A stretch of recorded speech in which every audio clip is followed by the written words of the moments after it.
प्रिय विद्यार्थियों, आज हम आपको द्विगु समास के विषय में बताने जा रहे हैं।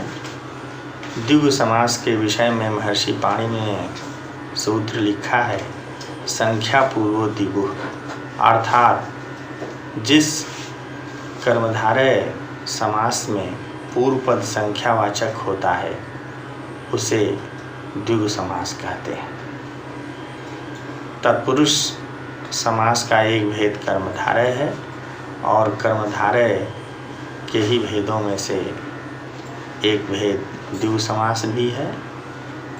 कर्मधारय समास में समास किए जाने वाले पदों में समान विभक्तियां रहती हैं।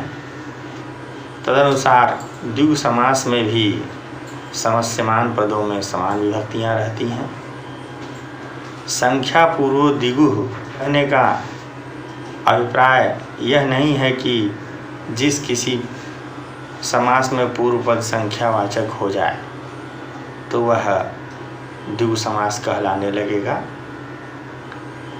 क्योंकि कर्मधारय समास में सप्त च ते ऋषयः सप्तर्षयः, यहाँ पर संख्यावाचक पूर्व पद है किंतु यहाँ विशेषण पूर्व पद कर्मधारय समास है। इसी प्रकार से दश आननानि यस्य सह दशाननः, यहाँ पर भी संख्यावाचक पूर्व पद दश है किंतु यह बहुब्रीहि समास है। संख्या पूर्वो द्विगुः सूत्र पाणिनि ने लिखा है, इसके पूर्व में एक और सूत्र पाणिनि ने दिया है। उसको जब हम साथ लेकर के इसका अर्थ निकालते हैं तो द्विगु समास का अर्थ स्पष्ट हो जाता है। वह सूत्र है तद्धितार्थोत्तर पदे समाहारे च, अर्थात तद्धितार्थे विषये उत्तर पदे च परतः समाहारे च वाक्ये दिक् संख्ये प्राग्वद्वा। भाव यह है कि तद्धित का विषय उपस्थित होने पर उत्तर पद परे रहते तथा समाहार अर्थ में दिशावाचक एवं संख्यावाचक पदों का सुबंत के साथ समास होता है।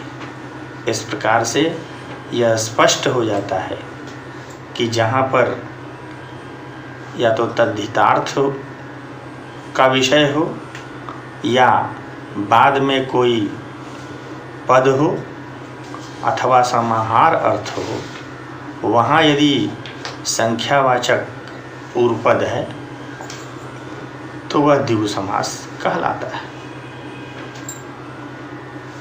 इसके साथ ही यह ध्यातव्य है कि वैयाकरणों ने संख्या पूर्व द्विगु, यह संख्यावाचक पूर्व पद को द्विगु समास कहते हैं, प्रधानता के आधार पर माना है। इसके साथ ही दिशावाचक शब्दों का भी पूर्वोक्त अर्थों में द्विगु समास बताया है।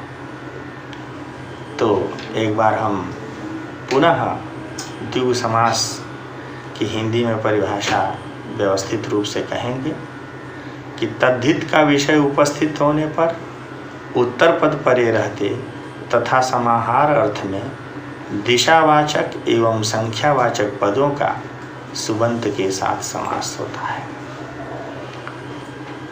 इस तद्धितार्थोत्तर पद समाहारे च सूत्र के आधार पर ही वैयाकरणों ने द्विगु समास के तीन भेद बताए हैं। पहला तद्धितार्थ द्विगु, दूसरा उत्तर पद द्विगु और तीसरा समाहार द्विगु। तद्धितार्थ द्विगु के विषय में हम पहले जानेंगे। तद्धित का विषय उपस्थित होने पर दिशावाचक एवं संख्यावाचक पदों का दूसरे पदों के साथ समास होता है। बाद वाले पद के अंत में तद्धित प्रत्यय होता है। उदाहरण के लिए पूर्वस्याम शालायाम भवः, यहाँ पर बाद में भवः पद से तद्धितार्थ का विषय उपस्थित है और पूर्वस्याम शालायाम, इन दो पदों में तद्धितार्थ में द्विगु समास होता है। पूर्व और शाला, इन दोनों पदों को जोड़ देते हैं। फिर शाला के आ का ह्रस्व होके और तद्धित प्रत्यय परे रहते आदि अच को वृद्धि होकर पौर्वशाल यह बनता है। पुल्लिंग में पौर्वशाला रूप सिद्ध होता है। इसी तरह से अपरस्याम शालायाम भवः आपरशाला, द्वयोः मात्रोः अपत्यम, दो माताओं की संतान। यहाँ द्वयोः मात्रोः, इन दो पदों का द्विगु समास होता है। तद्धित प्रत्यय जुड़ करके पद बनता है द्वय मातुरा। इसी प्रकार से षण्णाम मातॄणाम अपत्यम षण् मातुरा, पंचसु कपालेषु संस्कृतः पंचकपालः,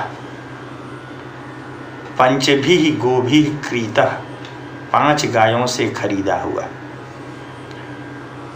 पंचगुह, यहाँ भी तद्धित अर्थ में पंचभिः गोभिः, यहाँ दोनों पदों में द्विगु समास होता है, रूप बनता है पंचगुह। द्विगु समास का दूसरा भेद उत्तर पद द्विगु है। इसमें दिशावाचक अथवा संख्यावाचक विशेष्य पदों एवं विशेषण पदों के बाद भी कोई पद विद्यमान रहता है, उसे उत्तर पद कहते हैं। समस्यमान दिशावाचक अथवा संख्यावाचक पदों एवं सुबंत के पश्चात भी पद विद्यमान रहने के कारण इसे उत्तर पद द्विगु समास कहते हैं। उदाहरण के लिए पूर्वाशाला प्रिया यस्य सः, पूर्वशाल प्रियः। यहाँ पूर्वाशाला, इन दोनों का आपस में द्विगु समास होता है, किंतु यहाँ उत्तर पद के रूप में प्रिया पद विद्यमान है। इस पद के रहने के कारण ही यहाँ पर पूर्वाशाला में द्विगु संभव होता है, इसलिए यहाँ पर उत्तर पद द्विगु समास कहा जाता है। इसी प्रकार से पंचगावो धनम यस्य सः, पंचगव धन, 10 गावो धनम यस्य सः, 10 गव धन, 2 अह्नि प्रिये यस्य सः, द्यह्न प्रियः, 5 हस्ताः प्रमाणम यस्य सः, 5 हस्त प्रमाणः, 5 सखायः प्रियाः यस्य सः, 5 सख प्रियः। यहाँ पर जो उत्तर पद प्रियाधनम, प्रिय, प्रमाणम इत्यादि हैं, इनके होने के कारण ही पूर्व के 2 पदों में द्विगु समास होता है। पूरे पद में यस्य सः अर्थ में बहुब्रीहि ही है, किंतु पूर्वाशाला, पंचगावो, 10 गावो, 2 अह्नि, 5 सखायः, 5 हस्ताः, इन सब में द्विगु समास होता है। अतः इन सबको उत्तर पद द्विगु समास के उदाहरण के रूप में जाना जाता है। द्विगु समास का तीसरा भेद है समाहार द्विगु। समाहार अर्थात समूह अर्थ में संख्यावाचक पदों का सुबंत के साथ समास होने के कारण इन्हें समाहार द्विगु समास कहते हैं। जैसे पंचानाम गवाम समाहारः, पंचगवम, पंचानाम पात्राणाम समाहारः, पंचपात्रम, त्रयाणाम भुवनानाम समाहारः। त्रयाणाम का मूल पद त्रि है, भुवन पद जोड़ देंगे, त्रिभुवनम नपुंसक लिंग में प्रायः सिद्ध होता है। चतुर्णाम युगानाम समाहारः, चतुर्युगम। कुछ पद पुल्लिंग में भी सिद्ध होते हैं, जैसे सप्तानाम अह्नाम समाहारः, सप्ताह। 7 दिनों का समूह। इसी प्रकार से द्वयोः अह्नोः समाहारः,